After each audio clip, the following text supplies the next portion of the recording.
The day I agreed to help my ex-wife's younger sister haul her stuff across town, I told myself it was just the decent thing to do. That's what I kept saying in my head the whole drive over. Just being decent, that's all this is. My name is Connor Reeves. I'm 38 years old. I manage a small HVAC company out of Raleigh, North Carolina, and I have been divorced from a woman named Sasha for almost 2 years. We were together for 6 years, married for 4 of them, and when it ended quietly. No screaming, no lawyers fighting over the furniture. Just 2 people sitting at the kitchen table one night in February, both of us knowing, and one of us finally saying it out loud. She said it. I think I already knew she was going to. I don't hate Sasha. I want to make that clear before any of this goes further. She's not a villain. She's just someone I loved, and then slowly stopped knowing how to love. And she felt the same way about me. And we stayed about 2 years past the point where we should have been honest with each other.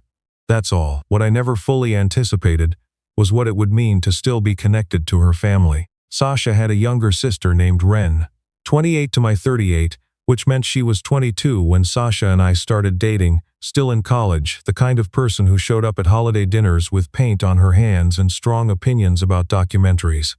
We got along fine. She was funny and a little chaotic, and she always said exactly what she thought, which I respected even when it made things awkward. After the divorce, I assumed that chapter of my life was closed. Sasha's family would go back to being strangers. Ren would go back to being someone I used to know. That felt clean, sad in a quiet way, but clean. Then Ren texted me on a Thursday evening in October. Hey, I know this is weird. I'm moving out of my apartment Saturday and my truck fell through. Any chance you still have the trailer hitch on your F-150? I stared at that message for probably 3 minutes. I did still have the trailer hitch. I had a 12-foot utility trailer I used for equipment runs, sitting in my driveway doing nothing that weekend. And Ren was moving across Raleigh, not out of state, and the whole thing would take a few hours at most. I texted back, yeah, I can help. What time? I didn't overthink it. Maybe I should have. She was moving from her apartment in North Hills to a place in Oakwood, closer to the studio where she worked as a graphic designer. The new place was a rental on a tree-lined street, with original hardwood floors and tall windows, and a clawfoot tub she mentioned twice before I'd even brought the first box inside. She was excited about it. I remembered what that felt like, moving somewhere new and feeling like the walls were full of possibility. We worked through the morning mostly in silence, the comfortable kind. Ren was efficient. She'd labeled everything, stacked it strategically by weight. I'd worked with worse moving partners.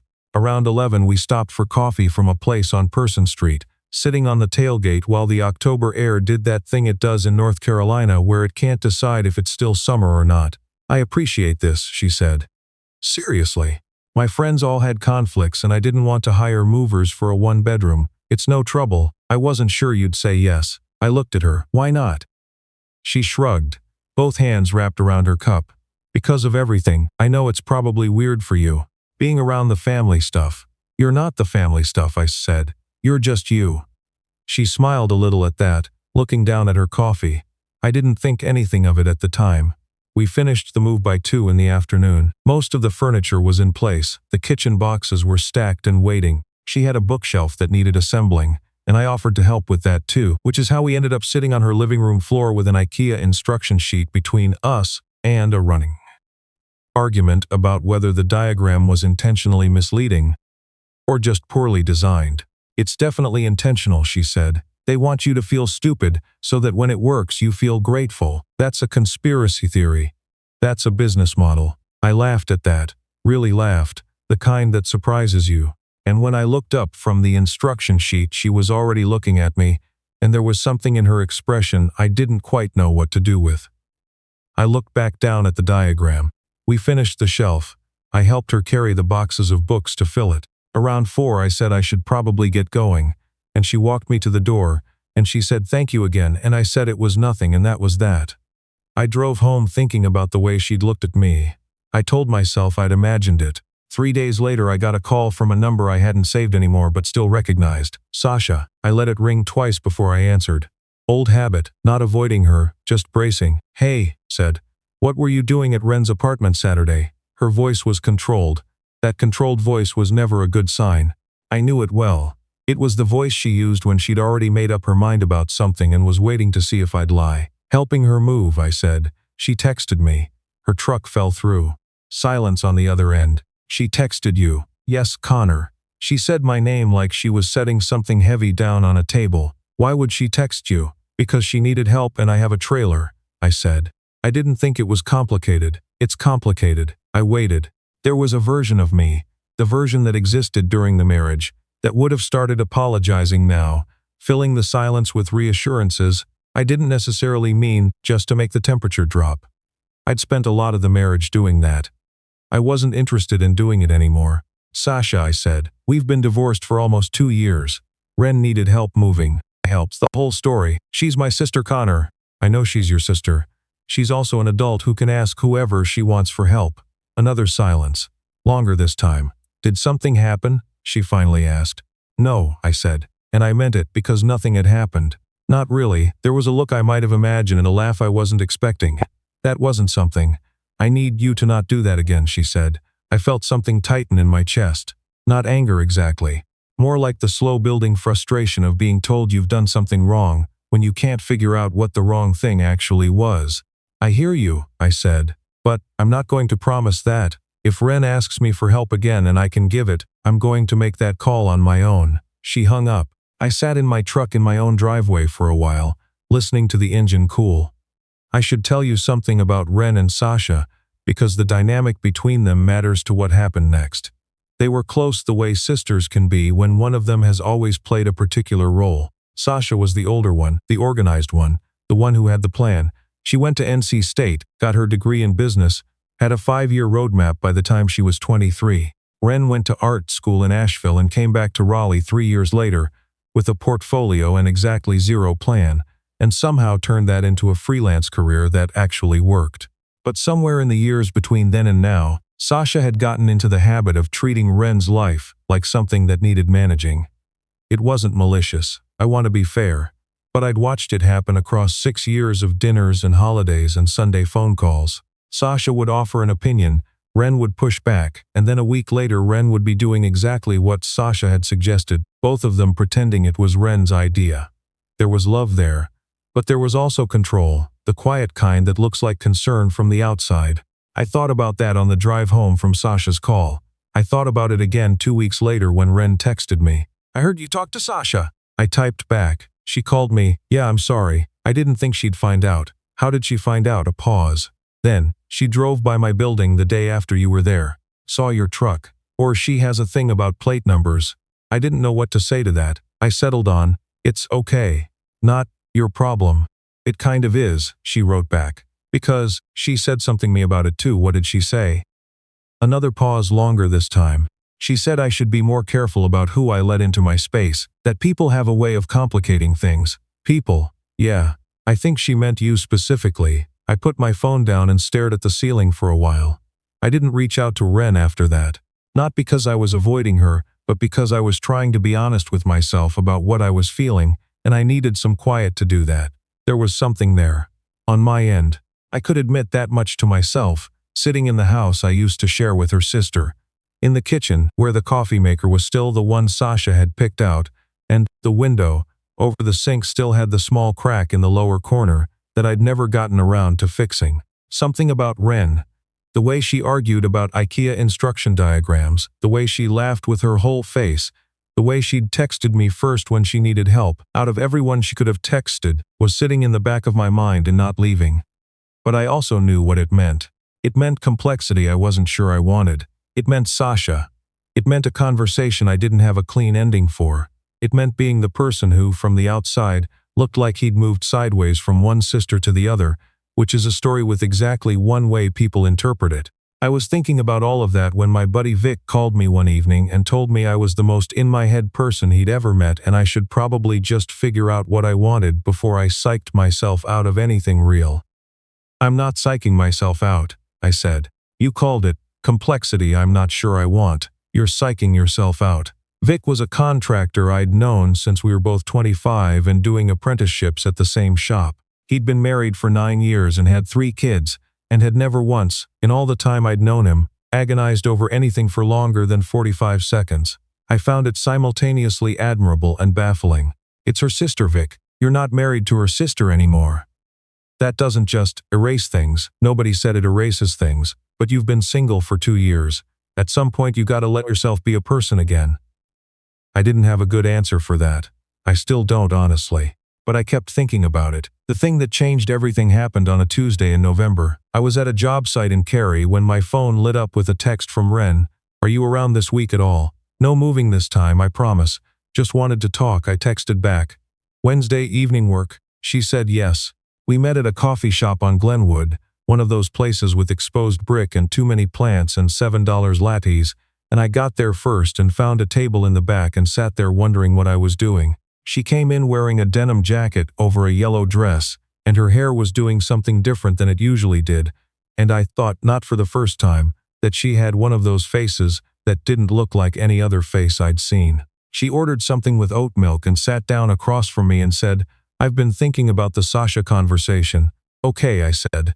I've been thinking about it a lot, actually, about why she reacted that way, and I think, she stopped, wrapped both hands around her cup the same way she had on my tailgate in October. I think part of it is that she knows what? Ren looked up at me. She's known for a while about how I felt. I didn't say anything. The espresso machine behind the counter hissed. Someone at the next table laughed at something on their phone. I've never said it to you, Ren continued. Obviously, you were married to my sister. I wasn't going to. I would never have done anything about it. But I think she could tell. Sisters can usually tell, and I think that's why she called you. Not because of the move, because she got scared. I was quiet for a moment. Then I said, how long? She looked like she'd been expecting the question. A long time. Since when? Since that Thanksgiving, she said. 5 years ago. You fixed my car in the parking lot of my parents' house in the middle of a rainstorm because I had a dead battery.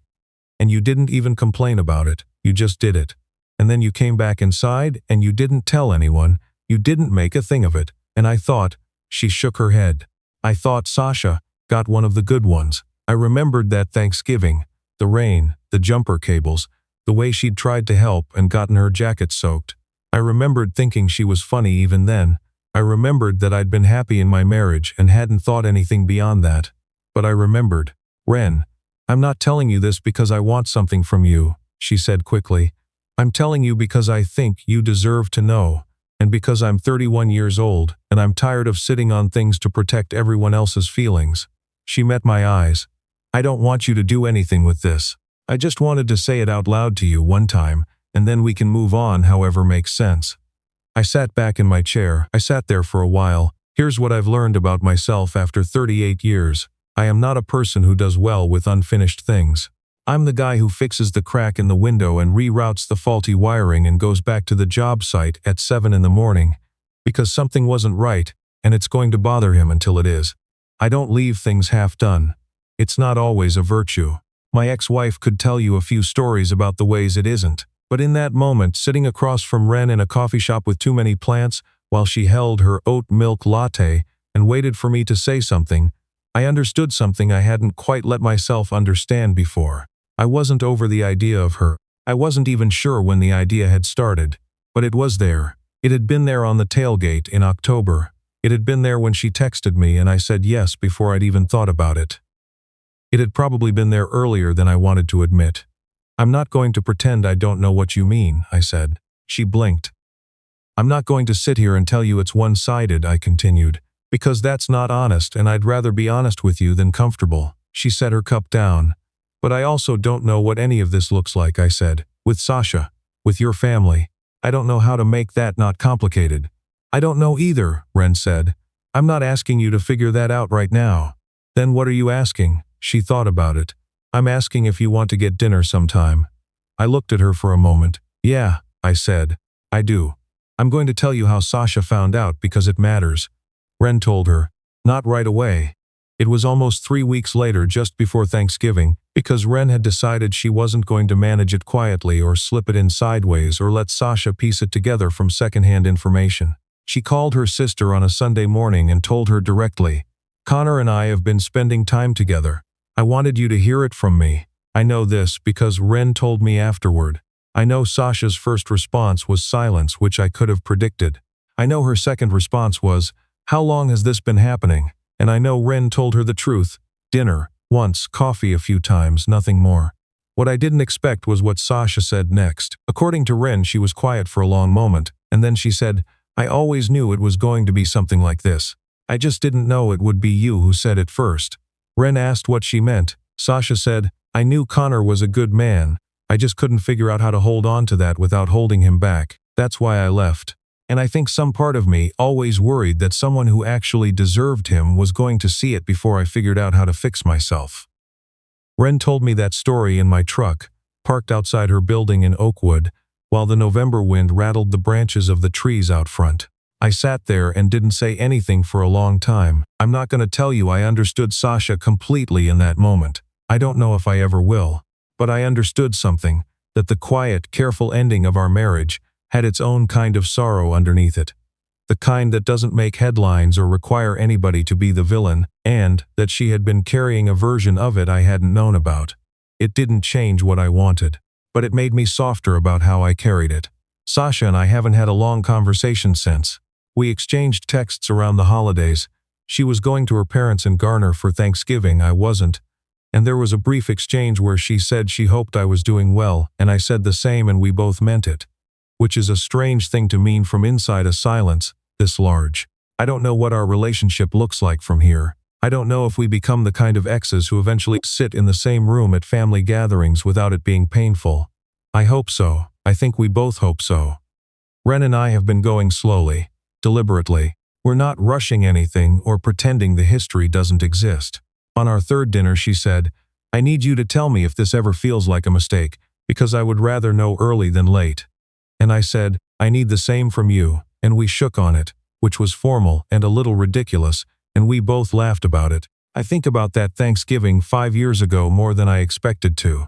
The rain, the jumper cables, the way I hadn't made a thing of it. I wonder sometimes what would have happened if I'd understood earlier what it meant that she remembered it so precisely.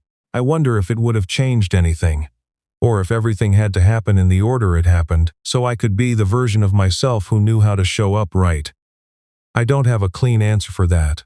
What I have is this: a woman who told me the truth at a coffee shop table even though it cost her something, and chose to say it anyway. A quiet kind of Sunday that feels different from the Sundays I had before. A window in my kitchen with a crack in the lower corner that I still haven't fixed, but I'm less sure now that I need to. Some things you repair. Some things you just learn to see differently. I'm still figuring out which is which, but I think for the first time in a while I'm figuring it out with someone next to me. And that's enough.